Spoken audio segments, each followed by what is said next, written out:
My method. Throughout my whole learning English process, from the very first day to this day, this is how I learned English in order. I learned English with the scripts of sitcoms, TV shows, with the scripts of YouTube videos, and then with the scripts of vloggers, and finally with the scripts of podcasts. I only learned English with scripts like an actor for free. I created my scripts by downloading the subtitles of TV shows, YouTube videos, and podcasts. Now, in the previous video, I started practicing English with the script of Friends by following the study plan, and I only work on the 3 minutes of the episodes based on the study plan on the first day. And that was day 1, and I completed this day by only working on the 3 minutes of the episode for 2 hours and 40 minutes, right? Now, today, on the second day, I will keep working on the script of Friends by following the study plan. Today, based on the study plan, I will only work on the 5 minutes of the episode. I will start from the minute 0 and I will stop at the minute 5. Okay, I start my day watching Friends while having my breakfast. Now I'm gonna have my breakfast while watching Friends. Once I finish my breakfast, I will directly get to practicing.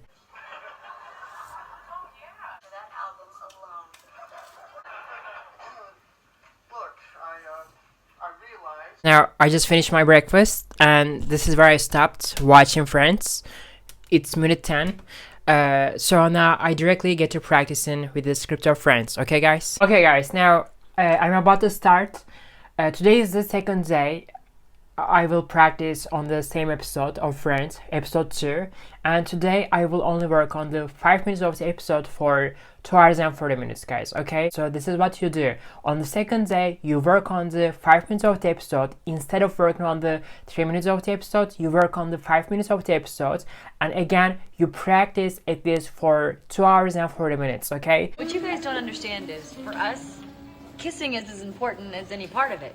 Yeah, right. Serious? What you guys don't understand is, for us, kissing is as important as any part of it. Yeah, right. You serious? Yeah, right. You serious? Oh yeah, everything you need to know is in that first kiss.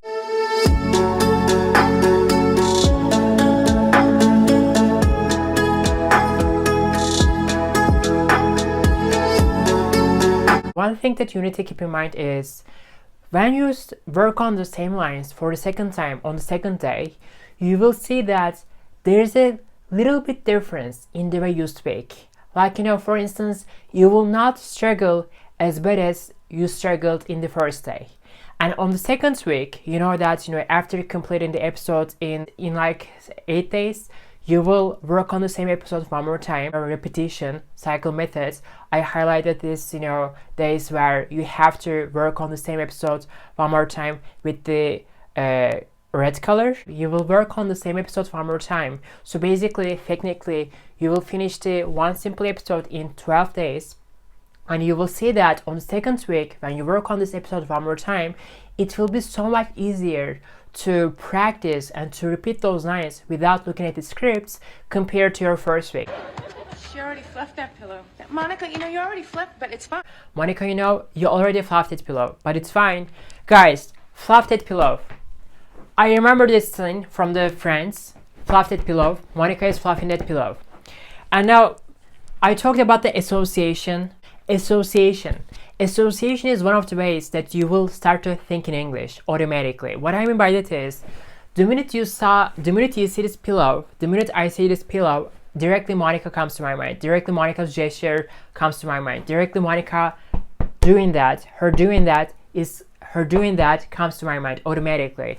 So basically, for me, fluff, Monica, and pillow, they are all in the same context. So basically, if I ever see a pillow, I directly remember Monica. I directly remember her fluffing that pillow. Once you see an object, you will start to directly remember some of the scenes from Friends or from your other studies, and that will help you to automatically think in English. Okay, sometimes I get bored of practicing in my room, and I get this desire, I get this urge to practice, by pacing around in the house. At the end of the day, all you have to do is just, practicing with scripts. So basically, you can practice with scripts wherever you are. You're not limited with one space, because I am someone who doesn't like working by just sitting in my chair, especially when it comes to practicing English, because at the end of the day all you have to do is just speak in English, right? You can practice English wherever you are, you know, in a place that is convenient for you. So basically for me, as long as I have my scripts, everywhere is convenient for me to learn and practice English. I have no excuses to not practice English, and I think you also have no excuse to not practice English. Whose little ball of paper is this? Oh, that would be mine. So whose little ball of paper is that? That will be mine. So whose little ball of paper is that? That will be mine. Oh, that would be mine. See, I wrote a note to myself, and then I realized I didn't need the note, so I balled it up, and now I wish I was dead. See, I wrote a note to myself that I didn't need it, so I balled it up and I wish I was dead. Whose little ball of paper is that? Oh, that will be mine. Okay, what I would like to tell you guys here, whose little ball of paper is that? Whose little ball of paper is that? I learned this expression, I learned this question from French. If I didn't know this expression, probably this is how I would ask this question. Who does this book belong to? Or who is the owner of this book? So after practicing with friends, instead of asking this, you know, who does this book belong to, I learned to ask this question. Whose book is that? Whose book is that?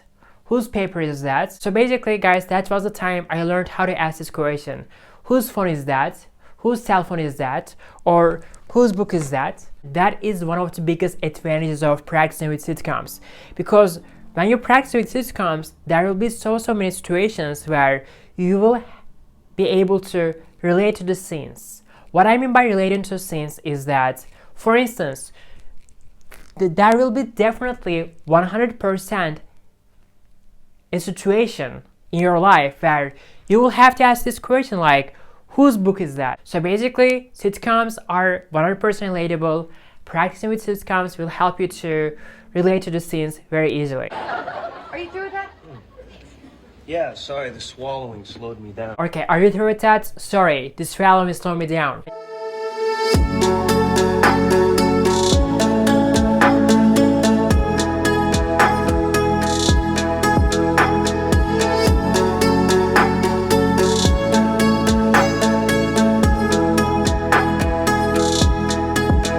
Okay guys, here's the thing. Based on this study plan, as a beginner, you need to practice English for at least 2 hours and 40 minutes, and you need to only work on the 5 minutes of the friends, and you need to only work with friends. You need to only practice with friends. This is exactly what I was doing 8 years ago. But at this point, I'm not a beginner, right? I'm not a beginner at all, and this is something that I used to do 8 years ago. Now at this point, I need to take my English to another level. I need to master my English. Let's say you're not a beginner. Your level is between the intermediate and advanced level. You're close to advanced level maybe, and you're looking for ways to master your English. What I'm gonna do is, I will first of all get the script of this video, which I did. I got the script of this video. As you can see, it's so easy to download the subtitles of YouTube videos. All you have to do is just copy paste the transcript and that's it. I will start to practice with this video.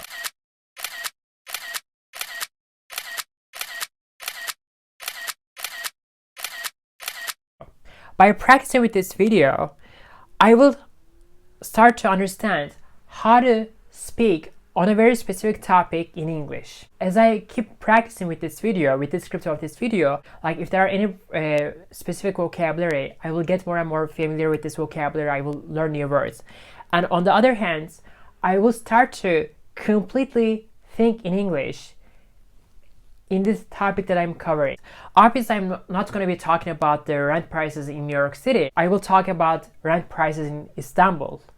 But in order to talk about this topic, first of all, I need to look up some YouTubers who talk about the rent prices or who cover those subjects, those topics. So I get the script of those YouTube videos where those YouTubers are covering those subjects, and I start to understand how to cover those subjects. What are the specific vocabulary that they use on the subjects? And then I will do a little bit research about this topic, and finally I will make my videos on this topic. First of all, I will watch this video, and I will watch this video a few times, and then I will start to check out the words that I don't know if there is any. How to find an apartment in New York City online, virtually, from anywhere. how to find an apartment in New York City online, virtually, from anywhere. And as a heads up, when I say New York, I am mainly referring to Manhattan, but these tips definitely apply to all 5 boroughs of New York City.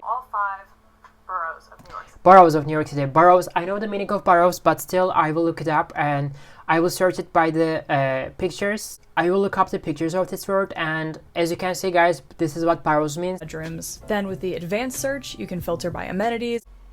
Okay, you can filter by amenities, so I need to make sure that I know the meaning of amenities, but I need to make sure that I got it 100% right. Amenities. Let's see what amenities means. Amenities can also be features inside of a building or a home, such as air conditioning, internet access, or fireplace. Sometimes I'm not only looking up words from English to English, but I also look it up from English to my first language as well. For instance, I will write down the meaning of this word in my first language. So these are the amenities. Air conditioning, AC is an amenity. Laundry is an amenity. You can filter by amenities like air conditioning or laundry and unit, whatever tickles your peach. Tickles your peach. I don't know the meaning of tickles your peach. Probably it's an expression, it's an idiom or something like that. And whatever tickles your peach, yeah. What is the meaning of this word? Whatever excites you sexually. That's interesting. And whatever you like. Okay. Whatever you like. I assume that this is what she means by that. Whatever tickles your peach. Whatever you like.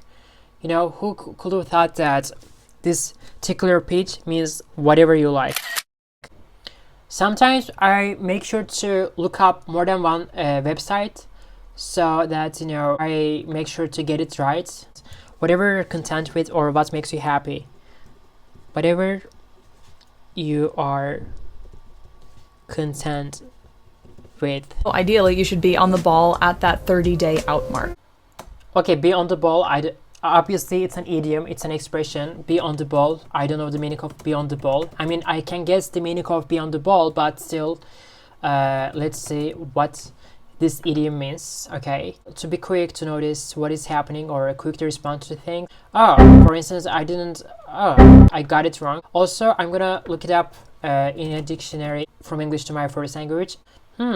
That's better. So yeah, okay, I got it. I will write down the meaning of this idiom in my first language. So also this is a really great explanation of this idiom. On the ball. If someone is on the ball, they are very alert and aware of what is happening. Okay, I will also write down the meaning of this idiom. I will stop here. I will stop looking up words in the dictionary right now. So there are still a few words here and there that I have to look up, and I have to learn the meaning of some of the idioms that she is using in this video, or very specific terms or very specific vocabulary that is related to financial, economic, topics, apartment hunting, etc. I will not complete this process of looking up words in the dictionary so that I can completely give you a very accurate picture of how I learn English, how I practice English with YouTube videos in the most accurate and exact way, in the most accurate and transparent way.